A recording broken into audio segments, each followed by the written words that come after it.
Welcome back to the Football Fitness Federation podcast. This is episode 256. I'm delighted to welcome onto the podcast today James Barraclough. James, how are we? Good, thank you, Ben, and thanks for having me on. It's a real pleasure. No problem, mate. I've just realised that's the first time I've ever called you James. Yeah, so first everything. I'm going to refer to you as Baz from now on. Yeah, no, mate, I really appreciate you coming on. We've got a slightly different topic to cover today, or a few topics to cover today, which will be really interesting. But for anyone that doesn't know you, doesn't know your background, career, will you give a little bit of a rundown where you've been, what you've been up to, and what you currently do as well? Yeah, no problem. So been working kind of football coaching for probably about the last 20 years. I did my first degree actually in psychology, which I didn't really enjoy, if I'm honest. But the one sort of bit that I did find fascinating was the sports psychology unit. So I went back and studied that at master's level. It's always something I've been interested in.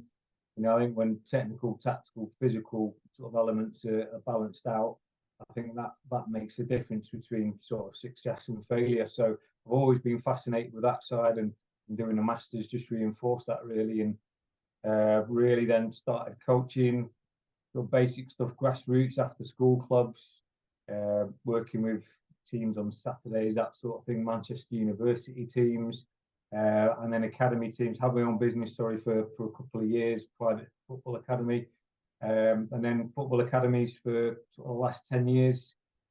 Initially at Stockport when they were a centre of excellence, before obviously they plummeted. It's good to see them back up now. So I was there for a season before they folded, and then obviously we met at Wigan. Was there for about 4 years, which was a great experience and really good coach and really good practice there. Went on to Bury. There's a bit of a theme here, Ben, with places I've been that have ended up getting into. So I think I'm a bit of a lucky mascot. So yeah, I went to Bury.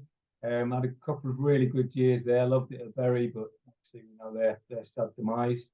And then went on and coached at Oldham for a couple of years. Started to do a professional doctorate a few years ago. Really interested in, again, the psychosocial side, but maybe more around recruitment and talent ID and development. So we've been doing that part-time for about 4 years, and probably got about 3 years max left on that. Working with a Cat 3 club there under 13s in the northwest.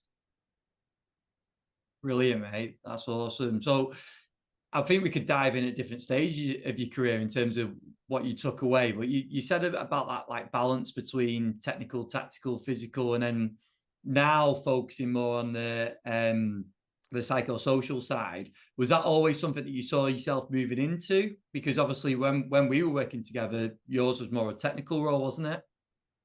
Yeah, I mean, I've always seen the psyche as important from my sort of very average playing days. I mean, another thing that inspired me to look at sports psych was actually playing in a Saturday league game.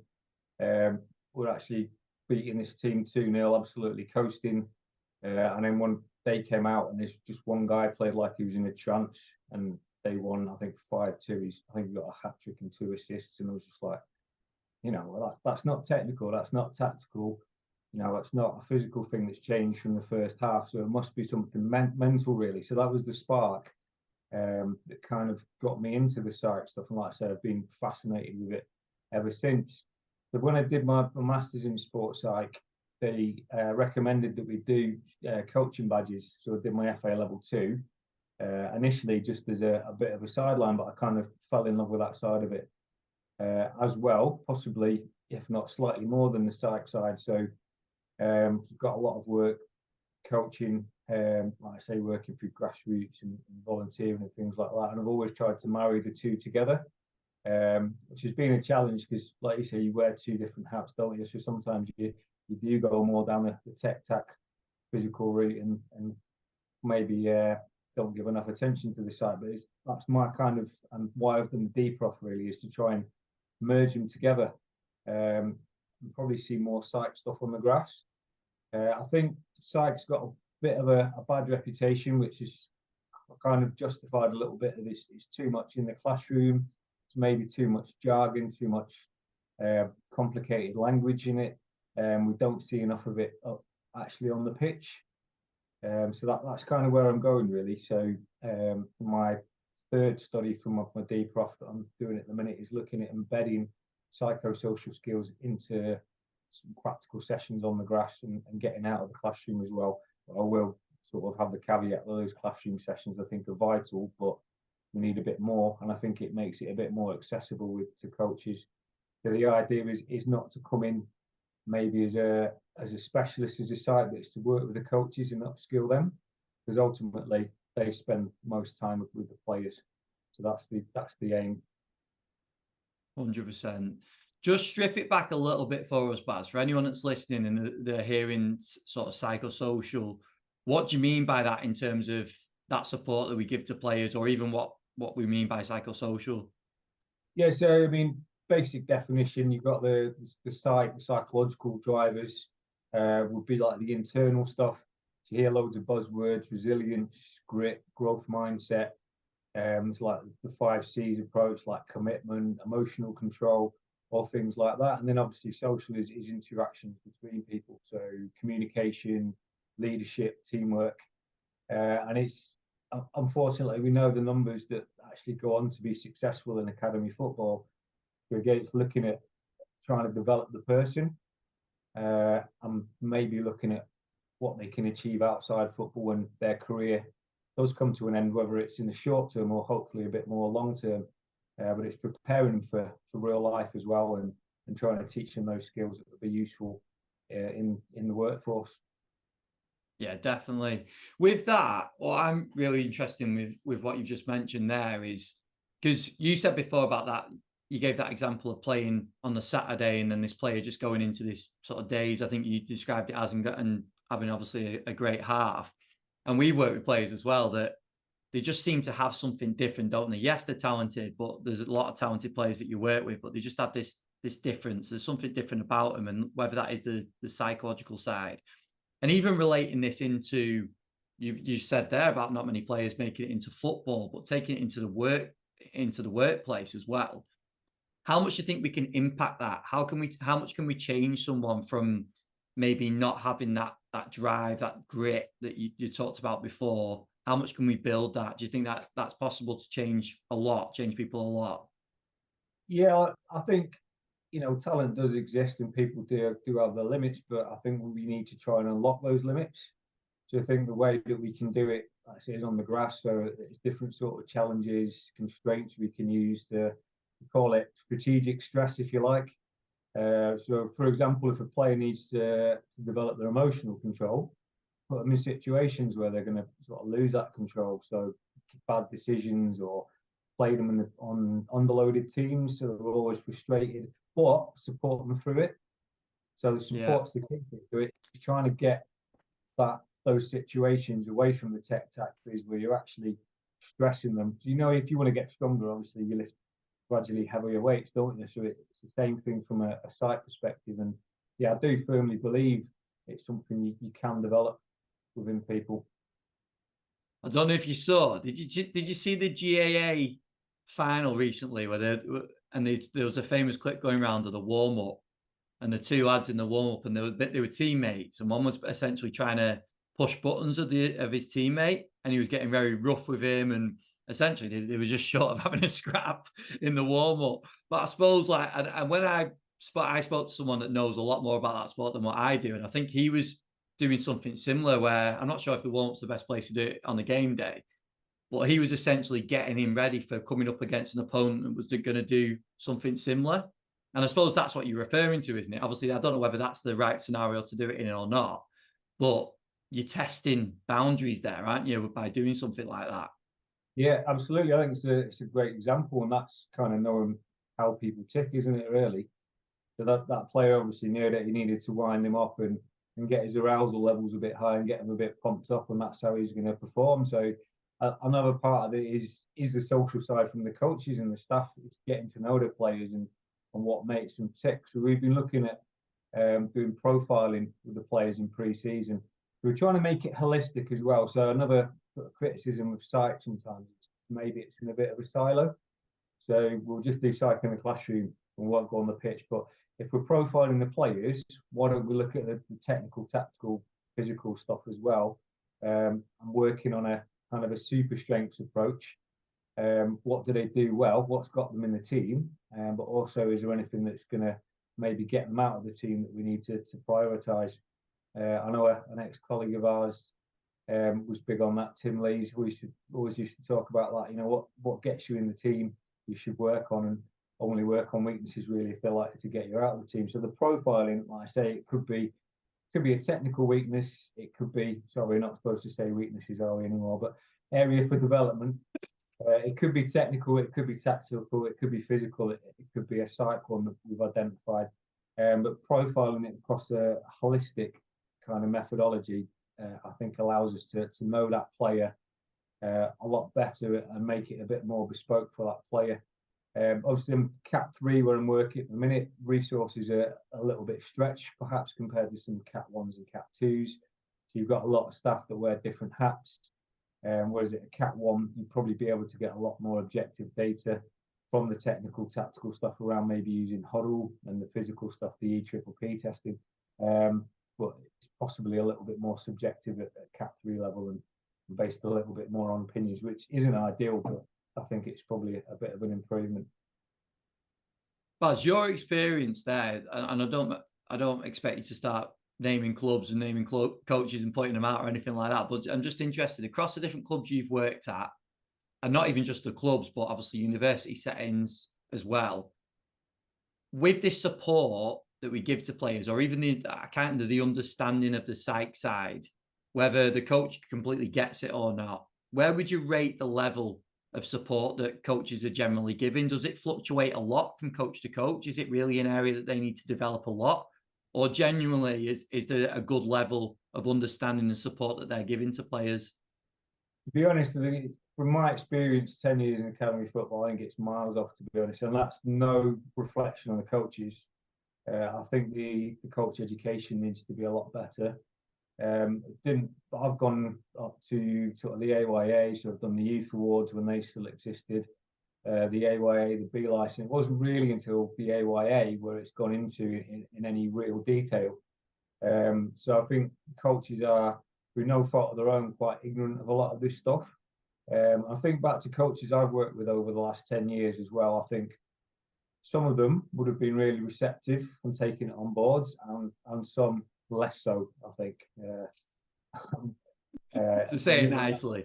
Yeah, you'll know that from your experience. I'm working with a couple of younger lads at the minute, the age group coach where I am, and they're fantastic, and they've just taken it all on board, and they're making suggestions and really sort of buying into it. So that's fantastic. But like I say, I think of some coaches I work with, they might not have been quite as receptive. But I do think it's partly maybe coach education. Like I say, psych needs to be simplified a bit more. I think maybe psychs are a little bit guilty of trying to overcomplicate things sometimes when they could just possibly use simpler language. Yeah, definitely. I think I do agree with the fact that you talked about it being in like silo to everything else. I think it's really important to get that cohesive approach, isn't it? And educate practitioners. And obviously we're talking here to practitioners, sports science, S&C, fitness coaches, performance coaches, whatever we want to refer to ourselves as.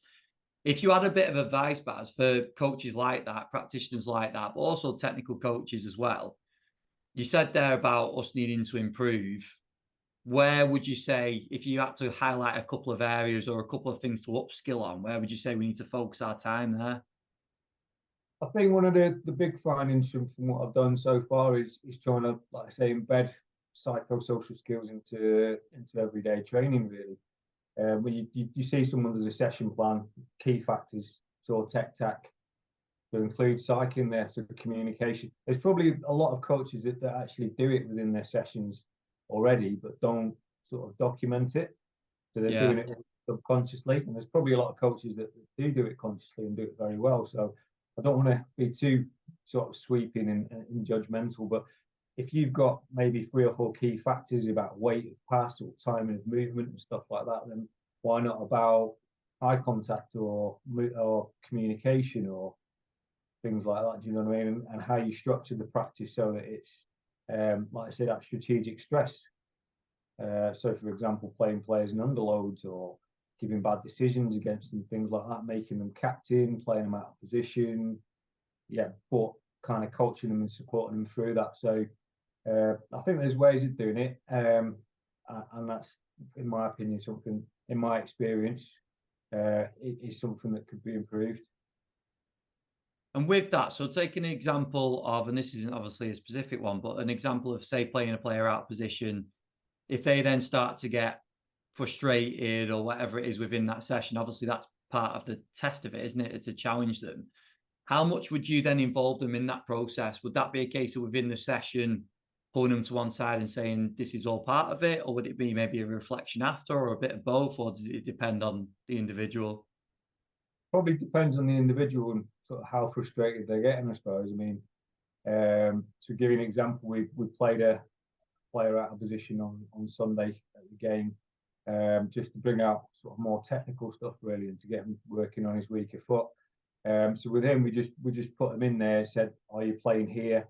We worked a little bit on his movement, and receiving on his weaker foot in training, and then sort of threw him in and then coached him afterwards.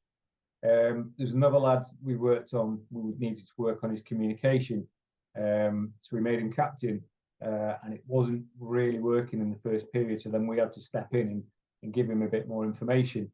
So, and it's about specifics as well. So it's all very well saying you need to communicate more, but what does that mean? So it's then, don't presume that he understands actually what, when I say communicate, what sort of things are you saying to your players, so like press, man on, time, things like that. So making sure we're sort of drilling in sort of specifics and coaching it out with, but yeah, I think it does depend on the individual, as you would with a technical or physical session. The more you talk about this as well, the more I sort of think of it, examples where this could apply to S&C sports science as well, especially within like warm-ups or gym sessions. I think there'll be opportunities to probably get this work in as well, won't there? Have you had any experience of that? If we take it away from the pitch now and look at the gym, so a completely different environment, but obviously same set of players. Is there been anything in that sort of environment that you've looked at or even put in place?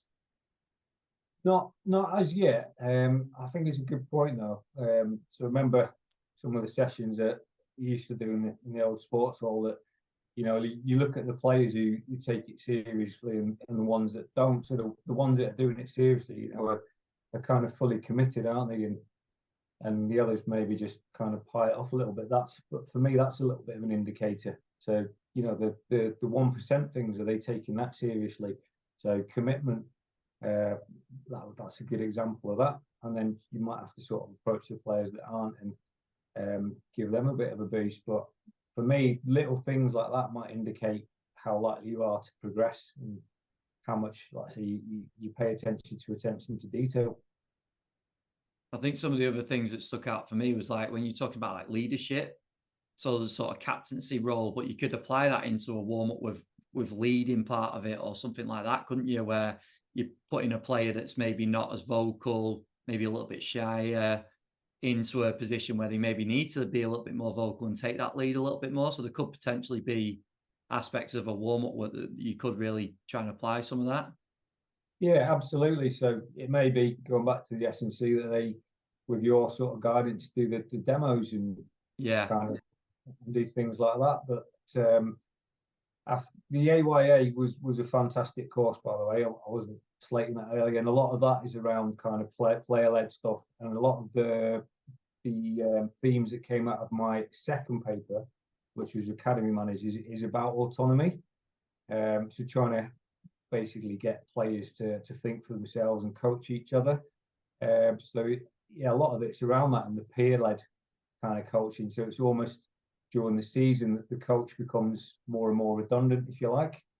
So I mean, that's the idea. I don't know if you've seen any of the stuff that Wimbledon are doing around the player-led games. No. There's some stuff on Instagram. So they've actually sent players or teams to games with no coaches and just got them to record what they do, and they were just coaching and doing all the tactical stuff themselves. And yeah, it looked really, really impressive. I think it was under 13s, 14s, something like that. So mean, that's the ultimate goal. And then again, you're looking at what skills they're developing for beyond football. So again, leadership, teamwork, cohesion, and things like that. So yeah, I think there's definitely ways it can be embedded. When you're looking at that, Baz, especially when you're working at sort of cap 3 level and you know the percentages of players that realistically are going to go through and play onto first team, in your mind, is a lot of it based towards real life? Like when you're preparing these humans that you're working with, is that what a lot of it is leaning towards, or are you seeing them more as players, as athletes? I think it depends on the club. I've had bad and good experiences of that. And if I'm brutally honest, I've probably been part of that bad experience when I first started coaching. I think particularly like you go into a new setting in academy football, it's just, you think more on the X's and the O's. It took me a while to kind of realize, you know, you need to build those personal relationships and get to know the player first. So I think there's a lot of variability in that. I think it has changed. I think the player care offices do seem to be a bit of a game changer. I imagine it's quite different from club to club. Again, there's a lot of good stuff I've seen on LinkedIn, particularly coming out of our old club. Again, they seem to be a lot of good work. So that's definitely a step forward. The EPPP generally has had that intention, which I'm not sure over the last 10 years it's fully fulfilled, particularly lower down. And one of the challenges, I think I mentioned it earlier, is you get staff wearing different hats. So you may be the person who's doing the player care role is also like the head of education or is doing something else. It's always been a bit of a sideline.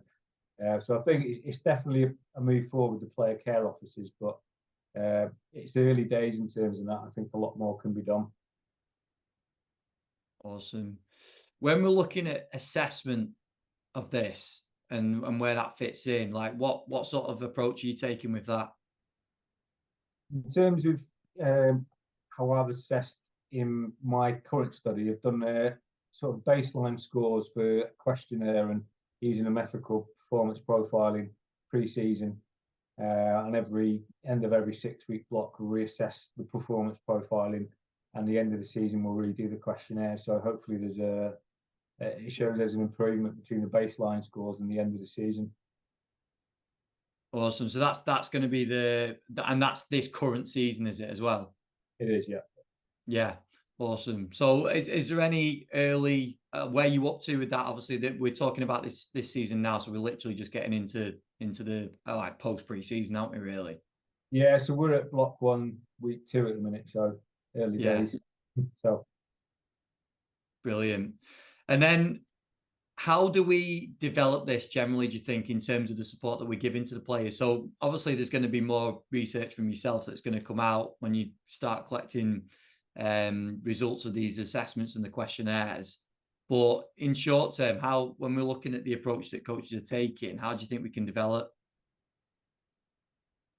I think the onus is a little bit on coach education, but obviously, like I say, I didn't really experience too much around psychosocial till sort of level 40 AYA. So I think more needs to be done maybe on that.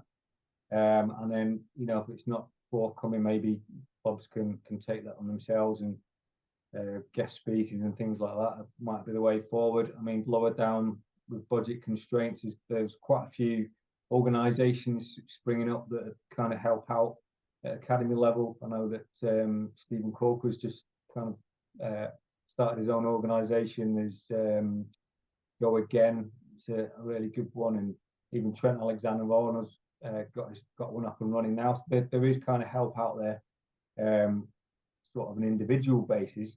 But I think probably upskilling the coaches is the main thing, and it's a challenge, isn't it, really? So is there enough kind of sports psych support available, particularly lower down, to be able to do that? And yeah, it's a challenge, Ben. So at the moment, I'm hoping, you know, I'm not saying my research is going to be like groundbreaking or anything, but even if it leads on to more research and it kind of gives people a bit of an impetus to go and find out more, you know, it'll definitely be a good thing. There's also A lot of good research coming out of Leeds Beckett at the minute, so I'm collaborating with Tom Mitchell there. I should just mention them at UCLan, by the way, to give them a bit of a name drop. Yeah, so yeah, Tom's done a lot of work about upskilling coaches and working with them. So my work's really a progression of that, and maybe there'll be future collaboration in future. Yeah, definitely. Another thing, Baz, you know, mentioning before, you said about obviously coach education being important and upskilling coaches in this area, but there's also some coaches that tend to do this quite well, whether they know they're doing it well or not. There's psychological support for each individual. They're testing them in the right ways. What do you see when you see a coach that's doing this well? What are some of the sort of standouts for you in terms of their practice and what they're doing session to session? Yeah, like I say, one of the two lads that I'm working in a minute, I just went in and observed their session before I went and said anything to them. Obviously, they knew I was going to be working with them, but I just went and sort of sat sort of 40, 50 yards away in the dugout where they were training. I was just listening in, and yeah, one lad was just stopping it, saying, "Right, what about communication? What information can you give there?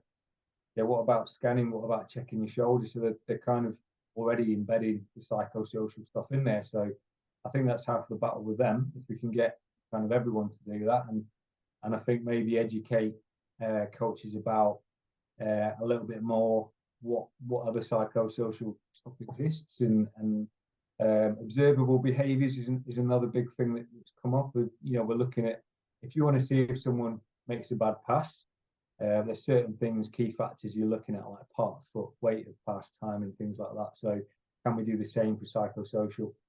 Okay, so if someone's made a mistake, the head goes down, they're sulking, they're still thinking about it, the game's going round and things like that. Yeah, just where we can spot things like that, and how we can maybe develop it, like I say, with strategic stress, and put in the situations where it becomes coachable. Yeah, Brill. Leaning more on the social side, because obviously we touched there quite heavily on the sort of psych side and tied it in with the social side. What are you referring to more? I know you sort of said about it before, but that social side of things, what are some of the standouts and some of the things you really need to be aware of on that side? I think you alluded to it earlier a little bit, where you may be getting them to develop skills that we're kind of looking at employability skills, aren't we? Really, like leadership, teamwork, and things like that. So certain things where you can make them captain. I actually took a bit of inspiration from some of the work we did in lockdown. So obviously we couldn't train, so we did a lot of stuff with a previous club on match days, on a what would have been match days on a Sunday, so getting the players to do their work. So they work with each other via Zoom or Teams, and we had this thing called Franken Player. So they basically, for their position, they had to design the perfect player. So it might be, say you're a striker, it might be Haaland's finishing. Well, pretty much all of Haaland, wouldn't it, really? Yeah. Yeah, it might be Bergkamp's touch and things like that. So they had to build the perfect player. So we put them in sort of situations where they had to speak to each other as groups, in threes or fours, and then present back to kind of two age groups. We'd be like nines and tens together, 11s and 12s together. So it was really impressive, and their IT skills kind of knocked mine out of the park as well. So it was a really interesting experience. We're going to try and recreate that a little bit more in the classroom as we go through the seasons. So maybe like show and tell and things like that, and again resurrect the Franken play, just things where they have to go and interact and use IT skills and cooperate, and then deliver to an audience and things like that. So all things you're going to do in every walk of life, mostly, I would say.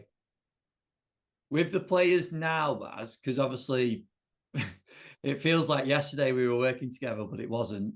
It was a few years ago now. So there's players now playing in first teams that are 20 odd that we were working with when they were young teenagers. So now we've had quite a big change in generations, haven't we, of kids now coming through in academies. What is it now that you look at players? Because I can maybe think of some stuff from when we were working together where you were like, oh, some majority of these players could just do with working on this side of things a little bit more, not even just for football, but just for life in general. How different do you think the players, or the sort of generation of players that we were working with compares to now? of players of the same age? It does seem to be a little bit of a difference that I mentioned before. The EPPP seems to have changed a lot. How we relate to players, and I think there's been a culture change in football generally, whereas it's always a brutal and ruthless business, but more emphasis seems to be on developing young men who are humble and off the pitch they're decent people, but they've still got that drive and that hunger on the pitch, and that maybe touch of perfectionism and always wanting to do extra, and with the ones who actually come to you and always asking what can I do to improve rather than you having to go to them. So things like that really. And my second study with academy managers asked them the same question, and that was some of the answers really, was the obvious stuff: resilience and grit, but also humble. They're nice lads but with an edge. So I think that's possibly past generations of footballers maybe differed a little bit from that. I don't think it's an unpleasant change, to be honest. But you look at players that we worked with 10 or so years ago, ones that are still in the system, I think we'll back that up. So I can think of 3, I'm not going to name drop, but 3 off the top of my head who are just great lads off the pitch, really nice, really polite, but on the pitch just driven to succeed, and would always ask questions and do extra. And they'd be the ones in your sessions who were kind of taking it very seriously and do everything they can to get that 1% advantage. I think that's a great point. Really, really good point. And I think you can see that, can't you, in a lot of the I think the other thing, sorry to jump around on this, but the other thing on that is I think there's been some good role models that players can now look and see exactly what you're talking about. Like when they get interviewed, you're like, wow, he's a top guy or she's a top girl. But then you look at them on the pitch and it's like, oh my God, they just got this switch where they can just turn into this killer in a good way. But I think that's the point, isn't it, now? Because the game's evolved so much. We've got this powerful, quick, game that we're preparing players for. They have to have that on the pitch, obviously. But this side of things, where this support is getting better and better all the time, hopefully, like you said, it sounds like it's moving in the right direction. But it's creating these people, isn't it, as well, alongside that, these good people. Definitely. I think it's good to see a little bit of vulnerability as well. You show the human side. Just to touch on the mental health side of it, really, you have athletes who come out and discuss their mental health issues that obviously associated with being in a very ruthless kind of industry where one tackle could end your career. You kind of living on sort of 3 or 4 year contracts when you're younger, maybe less when you're older. All the different politics that go on, whether you get on with the gaffer or new gaffers coming in and things like that. So I think the mental health side is really important as well. And it's good that players kind of open up and show that vulnerability rather than, that old school approach where they have to pretend to be bulletproof, and which we now know is very damaging, and bottling things up is not a good state of affairs. I think you see that from the older pros that now retired that then do these interviews where that just shows that it wasn't the right approach at that time, wasn't it? You hear these stories in change rooms of signs of weakness being frowned upon and stuff, and it just, hopefully we've moved past that as a sport, and even just the support and society as a whole. Yeah, I think so. There's that statistic that bit of a gloomy one, I'm afraid, but the biggest killer of men under 50 is suicide. So that's particularly the older generation. I think my sort of demographic is the worst. We're kind of, our parents were brought up, not your parents, I'm a little bit older than you, Ben, sorry. But yeah, my parents were brought up sort of post-war when everything was still sort of stiff upper lip and, man up and boys don't cry and all this sort of stuff. And, people just bottled stuff up and wonder then why there's this epidemic of mental health issues. But, it's good that people that are open to talking about that and getting it out there and not seeing as it so much of a stigma these days. Yeah, definitely important in the whole academy system as well, isn't it? With the obviously the percentages of players that are going through, and then knowing that they've got that support there and someone to talk to, I think it's vital, absolutely vital. Yeah, absolutely. And again, I think that's the player care roles are key in that as well. So that's a very positive step forward. Amazing, Baz. Well, I think this has been a really different podcast from what we normally do, obviously, but I think there's been loads of great takeaways from it in terms of hopefully getting the coaches listening, thinking on how they could potentially apply some of this into their approach, warm-ups, gym work, just generally getting more interested in this, because we're working with a lot of players a lot of the time, aren't we? So we can definitely have an impact. And obviously the more, when your research comes out, it'd be great to see what comes from that as well. So you have to keep us up to date on it. Yeah, definitely will do that. Brilliant, mate. Well, Baz, just to wrap us up, if people have got questions or you want to just direct them anywhere, just to keep an eye on the work that you're doing, where would you say to go? Yeah, so I'm on Twitter, so at SportsPsychJimbo, or just on LinkedIn, you can search me on there. Amazing, mate. Well, it's great to catch up. It's good to see you. Good to see that things are going well. And yeah, thanks so much for having me on, Ben. I love the podcast. It's great work. Brilliant. Thank you, mate. And we'll stay in touch. Brilliant. Cheers, Baz. Bye.